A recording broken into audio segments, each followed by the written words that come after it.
welcome to the 2018 Fine Arts Hall of Fame.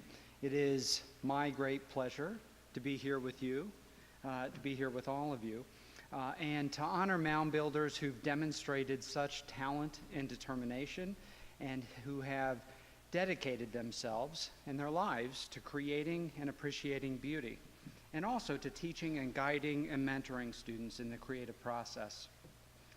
I was on this stage 3 years ago in my inaugural address, and I quoted the introduction from a poetry text written in 1946 by Oscar Williams. In his introductory passage, Mr. Williams made a case for beauty. In summary, he argued, a deep appreciation for beauty is ultimately our only path forward, for beauty enlarges our hearts. I proposed then that the urgent purpose for higher education is to create in our students an unfailing and all-powerful ability to seek, find, and engage beauty, for beauty enlarges our hearts. And that, I believe, is one of the many things that fine arts do so well. And we're so fortunate at Southwestern to have such an excellent tradition of fine arts. Students who do such great work and raise our spirit on campus every day and every semester. We have graduates who make such a difference in the lives of others and in our world. And we have faculty who inspire us to a better version of ourselves constantly. We're honored to be able to honor Dr. Anderson and Ms. Raymond today. I want to thank you for being here. Thank you for allowing us to honor you. And I want to thank all of you, everyone in the room, all of you for what you do to help enlarge in our hearts. At this time, it is my pleasure to invite Dr. Tim Shook, Chair of the Division of Fine Arts, to the podium. Tim.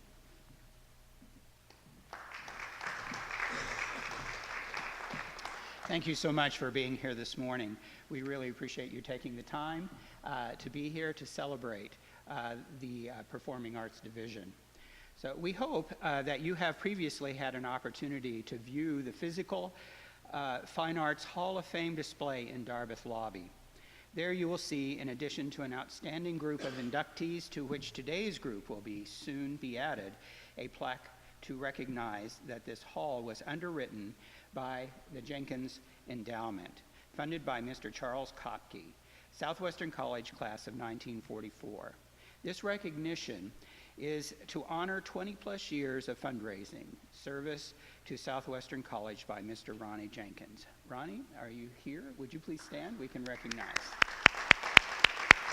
Thank you so much.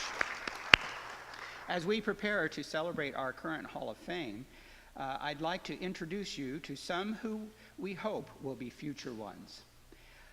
At this time, would the seniors please join me here at the podium? Come on through. I ask the seniors that you please introduce yourself and tell us about what you plan to do after graduation. I'm Willow Branch Theater, and I haven't quite figured it out. That's not fun. I'm Sylvia. I'm theatrical performance major. I'm going to have a gap year to get my teaching lessons in China. Thank you. My name is Ashton Humbert, and I graduated in December. I'm with a degree in music education with an emphasis in strings, and I am currently filling in as the faculty assistant for the performing arts, and I am doing interviews for my first full-time teaching job.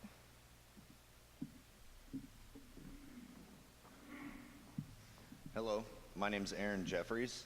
I'm a Bachelor of Music Education major. I'm going to walk in May here, upcoming, but I'm pretty sure I have to stay and tie up a few loose ends. After that, I plan on pursuing a district that's looking for a highly devoted educator. Thank you. My name is Jonathan Lane. I am a technical theater major, and I have a current job with Music Theater Wichita. Thank you. Well, let's recognize them and honor them for their time here. You can all walk down and sit in that. The Southwestern College Fine Arts Hall of Fame was established in 2009 to lift up alumni and friends who have significant achievements in the arts. With this hall, we give recognition and honor to those whose creative abilities and dedication has allowed them to bring unparalleled beauty, grace, and entertainment to the world. For that, we recognize these worthy individuals for their efforts. On behalf of Southwestern College, it is my privilege to present this honor. I would like, before we do that, to call your attention to the beautiful glass on the table here beside me. These handmade awards are given annually to Fine Arts Hall of Fame inductees. They are handcrafted by Mr. Scott Hartley, who fittingly is not only a graduate of Southwestern, but also a member of this Hall of Fame. Scott has for several years been the artist who creates the Hall of Fame awards. As a Southwestern science major, Scott went on to use his artistic talents and his knowledge of science to become a master glass blower. We are fortunate to be able to give these unique gifts to our inductees to permanently remind them of their honored place in our hall. We begin. Dr. Steve Anderson, graduate of 1967, is a musician, academician, and leader in the trombone community. With a doctorate in trombone performance and musicology, Anderson was a professor at the University of Kansas from 1977 to 2000, and at the University of the Pacific in California from 2000 to 2007. He also was assistant dean of the KU School of Fine Arts and chair of the KU Department of Music and Dance. He was instrumental in advocating for the Lawrence Arts Center expansion and served on the building committees for the Lead Center. With the Brubeck Institute, Steve produced festivals, concerts, and other events in dozens of locations around the world, including at Monterey Jazz Festival. He was executive producer for 10 jazz recordings, and his groups won 12 Downbeat Awards, including 4 as the best collegiate jazz group in the U.S. and Canada. Please welcome Dr. Steve Anderson.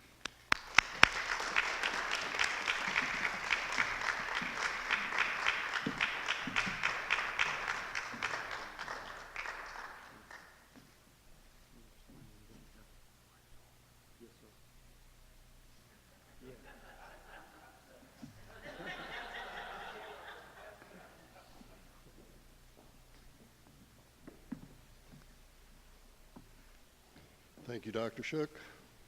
Thank you, Mr. President. And thank you for giving me this opportunity to visit with you today.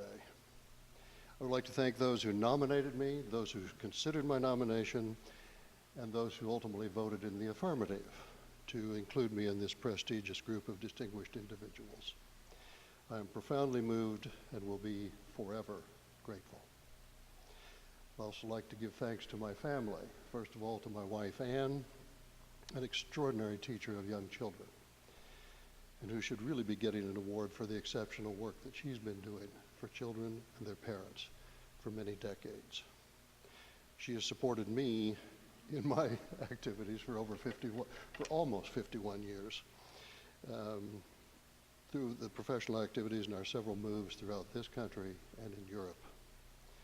And then our kids, our son Eric, our daughter Erin, both now grown with beautiful families of their own, for having been understanding, tolerant, if somewhat mystified by my practicing my horn late at night, being on the road performing, going to yet another concert or recital, and especially making periodic trips to rather exotic places. What? He's in Poland again? What I'm going to do today is share with you a few things from the beginning of a professional activity and career, and then at the end. First, the beginning. I want to make it perfectly clear that I did not want to come to Southwestern College.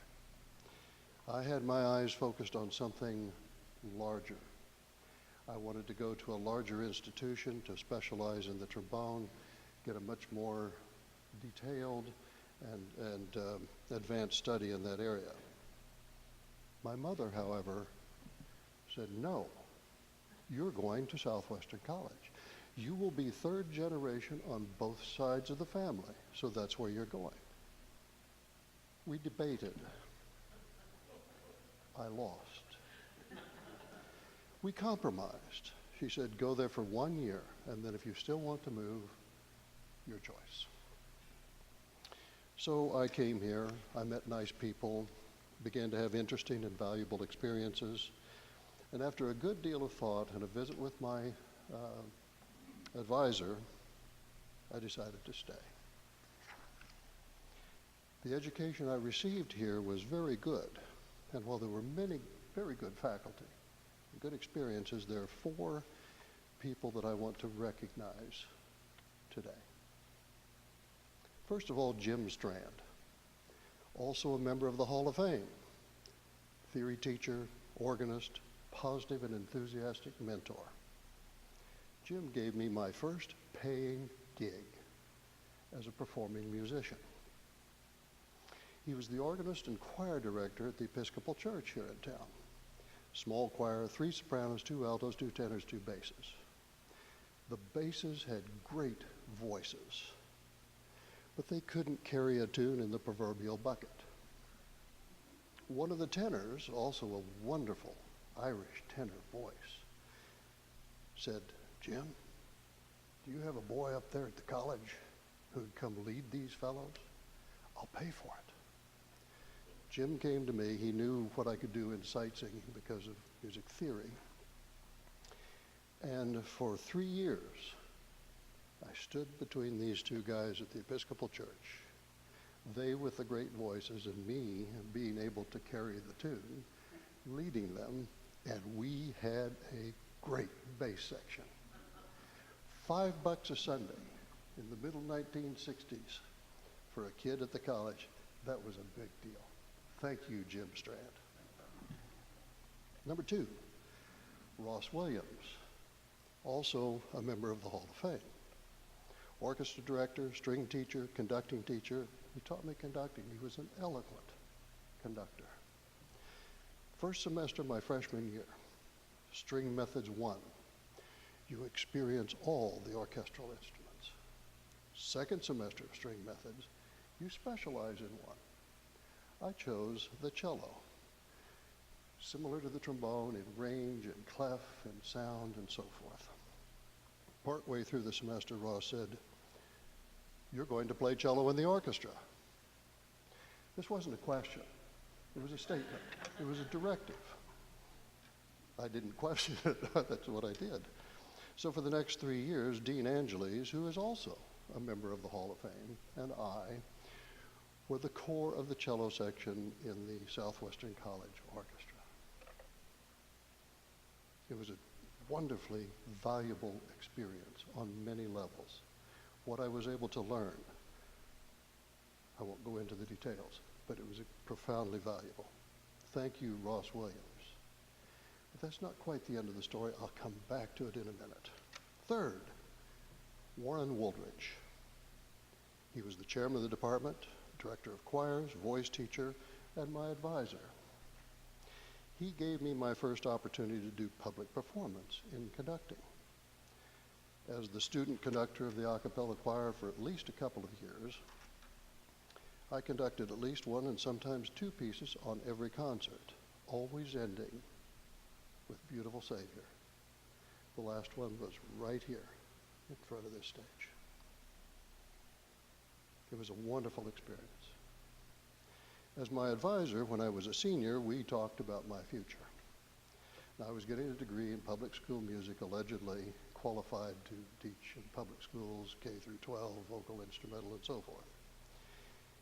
He thought I should go to graduate school and not just take a job right now, but to think more about the future, to expand my thinking, to expand my ideas. I followed his recommendation. I applied to the schools that he recommended to me because I didn't know very much about anything at that point. I was accepted everywhere.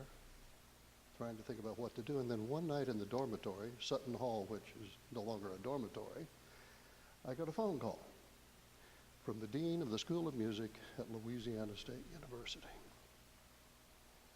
He offered me an assistantship, pardon me, grading papers for a music appreciation class. He didn't tell me the details. 125 papers, essay papers, 4 times a semester. Now think about that, and you're trying to do a master's degree. But oh well. And he also said, you will play cello in the orchestra. Now, where had I heard that before? I told him, geez, I really want to play trombone. That's what I want to major in. That's what I want to do. We have plenty of those, but we need some cello. So I've heard that you're okay. You will play cello in the orchestra. Thought about it for a few minutes and said, okay, it's a deal. So I went to LSU, checked out a cello, studied cello privately with a wonderful teacher who had been a student of Pablo Casal's. And I talked to the orchestra director at the very beginning who wanted me to audition. I said, well, the dean said I'm playing in the orchestra and I'll just sit last chair. I have no problem with sitting last chair. Finally, Dr. Fuchs agreed. Halfway through the semester, I was moved up halfway in the section. Second semester, I was inside first stand, not principal, but inside, sitting with the principal. I played much more cello during my master's degree in trombone than I played trombone. Fascinating. The last gig I did there, while I was actually a faculty member, was playing cello in the university orchestra. Interestingly, right after that, I checked the cello in. I've never touched one since. But it was a tremendously valuable learning experience, and without that, I would have never met the trombone teacher, who became my great friend and most wonderful teacher of the trombone that I've ever had in my life. But again, thank you to Warren Woolridge for his advice and Ross Williams for directing me towards the cello. Fourth, Dennis Aiken, also a member of the Hall of Fame. Art teacher. He taught everything in art, so let's just leave it at art teacher. The most important and influential class for me at Southwestern College was his art appreciation class. I still have the term paper that I wrote about a painting by J.M.W. Turner. It's somewhere in a file or a box that I can't quite find, but I know it's there. That class stimulated a lifelong interest and fascination with art. For over 50 years, I've been visiting museums, galleries, going to art auctions and lectures, reading about and collecting art. My life has been profoundly enriched by Dennis Aiken. Thank you, Dennis. And now towards the end of my career, in between lots and lots and lots of things, ending up in administration. As I said earlier, the education I received at Southwestern College was very good. And I don't think I really thought about that in any sort of real reflective, comprehensive terms until several years ago, when I would receive invitations to apply for leadership positions at major universities. I interviewed for several of those, and either, as the way things go, either they didn't want me or I didn't want them. And then one day, I got a phone call from Don DeRosa. Don was president of the University of the Pacific in Stockton, California. The University of the Pacific, a medium-sized, private, liberal arts university with professional schools, including a long-established, high-quality conservatory of music. It was founded by 3 Methodist ministers. Does this sound familiar? Slightly older than Southwestern College, 1851, 167 years ago. I was intrigued that the president would call me. He had been frustrated because they hadn't been able to find a dean in 2 years of searching, but he got on the phone himself, called people, and my name kept coming up. These were friends of mine with whom I'd had discussions about education, and music and students and values. I thought, you know, it might be interesting to conclude my academic career, my professional academic career, in a place that is similar to and has similar values to Southwestern College, and focusing primarily on undergraduate education. I took the job as Dean of the Conservatory and later as the Director of the Brubeck Institute, named for Dave and Iola Brubeck, marvelous musician. It was wonderfully enriching, and I truly believe that without the Southwestern experience, it would never have happened. In fact, I had colleagues from around the country say, "You went where? Why would you do that? Why would you leave the large university, comprehensive settings, doctoral program? Why would you do that?" And it gave me the opportunity numerous times to talk about Southwestern, its values, and what I treasure. At Southwestern, I received an education that was broad and comprehensive. I learned to be flexible and adaptable to life's circumstances. I learned how to accept a challenge without fear or apprehension. I learned the ability and even the courage to challenge authority. I learned to accept leadership roles and to make a positive contribution to an organization. I learned to understand and accept responsibility for my decisions and my actions. And I learned to be creative and to move things forward in my profession. As a university leader for many, many years, I gave commencement addresses 23 times. I had a list of things that I always wanted to say to graduates and to their parents, and sometimes to the faculty as well. I will share but a few of those with you today. First, understand that things change, and that the only thing is unchanging is change itself. 2, respect tradition, but never be bound by it. 3, continue to learn every day, for learning never ends. Ask questions. Why? Why not? Challenge authority if you think there's a better way, and then work for positive change. 5, don't take no for an answer until you are absolutely certain is the correct answer. 6, you will be confronted with many things in life, and you always have the opportunity or the need to deal with them. You have 2 choices to make. Either you can say, "I can," or you can say, "I can't." In either case, you're correct. If you say, "I can't," you never will. If you say, "I can," you will, or you'll give it your dead level best trying to do it. Finally, all of us here are privileged. We have a gift of some sort, a talent, an ability to do things, an education. We will all be most successful in life if we begin to give it away.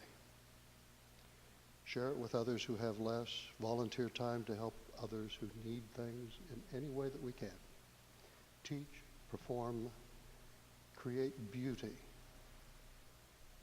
in any way and every way possible. Do that, and it will be a life well lived. Thank you to all of you. Thanks to everyone. And thank you especially to Southwestern College.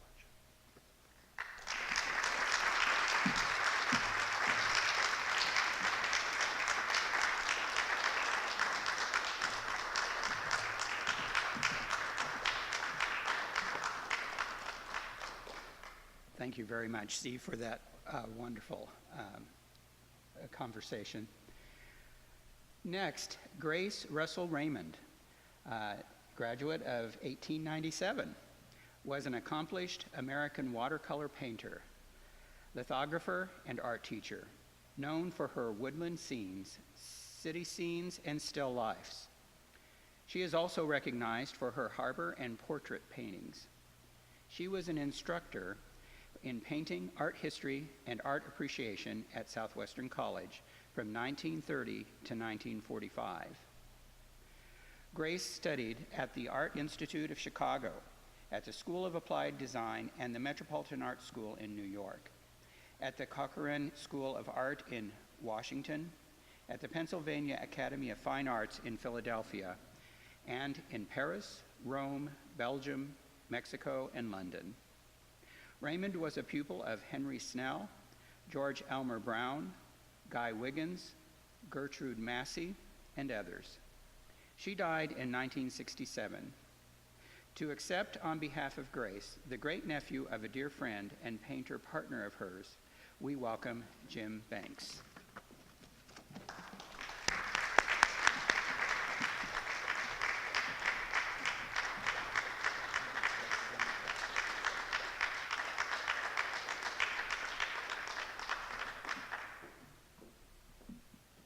I will explore the fine art of extemporaneous speaking.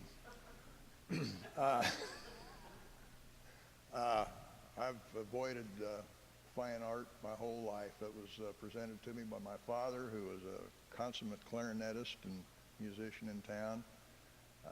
My great aunt was a painter. I married a wonderful musician and teacher. And I was asked on our way up here if I could sing or dance. And my response was, I told my wife before we married, if it moved faster than the lamp post, I won't dance with it. So I do neither. The reason I'm here is stated because of my great aunt, who I knew very well, and I don't remember knowing Miss Grace at all. But the two women, Evelyn Johnston and Grace Raymond, were extremely close friends. Evelyn was a student of Grace's. Beyond Grace's teaching career, she continued to teach young ladies, anyone who was interested. Around town, they would travel and find settings to paint. They became known around here as the Ash Can ladies. They would find an interesting scenario, maybe a garage, and there'd be always a barrel outside and some other things, and they would paint these. We have several of those. I did a count before I left the house this morning. We have 27 paintings of Evelyn Johnston's hanging in our house through the different rooms and what have you, and we have two Grace Raymond paintings. One of them is an oil. She painted in Belgium, and the other one is a still life of these flowers. This had belonged to Robbie's grandmother, Earl Dungan's mother, and so we have that one. I'd like to ask, and I heard something at the breakfast table, how many people here have a Grace Raymond painting in their possession? There's some right there. Okay, good. There are quite a few around town. Anyway, but these are two examples. The one on the left, on your left, is a Grace Raymond still life. This other painting is done by my Aunt Evelyn, and you have to really read carefully. Down here in the corner, it says Hannah Jumper's house, and below that it says the cottage on Atlantic Avenue, Rockport, Massachusetts. Now, they traveled extensively, the two of them, to Mexico. We have several paintings of Spanish colonial architecture, little street scenes of the little Mexican villages. They went to, we have some Teton paintings, landscapes, and then several of the Rockport, Massachusetts. Their main reason for going, and I don't know if you're familiar with a building that's on the spit out there in the harbor. It's referred to as motif number 1, which is one of the most commonly painted scenes that the artists like to go. try their hand at. And we do have, she did paint, we do have a painting of motif number 1, but this is right there on the harbor. I had to do a little poking around with Google Earth, and I found the house, and I got a print out of it. It still looks pretty much the same. I noticed that the posts, the fence posts here are still there. So anyway, that's, I think the reason I was asked to do this, I'm still a little mystified, is just the fact that we have this connection to the wonderful paintings that she did and what she's done for the community in her art. I believe that's pretty well. I don't really think you care too much about my fine art history. I did play trombone in high school. I did, and I had a running battle for last chair with another fellow. So I was not a real enthusiastic musician, so I've kind of avoided the fine arts. I don't dance, I don't sing, I don't play anything. I won't call bagpiping a musical thing. That's more of a weapon of war. So I'll leave it at that. I'll leave it at that. And thank you very much for this wonderful honor for Grace, in Grace Raymond's name, and appreciate it very much. Thank you.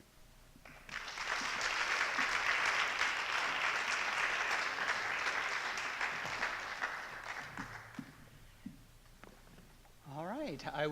I'd like to thank everyone for attending this celebration of the arts at Southwestern College. If you know of other worthy mound builders who should be nominated for this prestigious Hall of Fame, please follow the link found in your booklet and let us know about them. Tonight, we hope you'll attend the performance of Guys and Dolls by the Southwestern College students at 7:30 p.m. here in Richardson Performing Arts Center. Tickets are still available, and thank you for joining us today and celebrating with us the 2018 class of the Fine Arts Hall of Fame. Let's please give them another round of applause.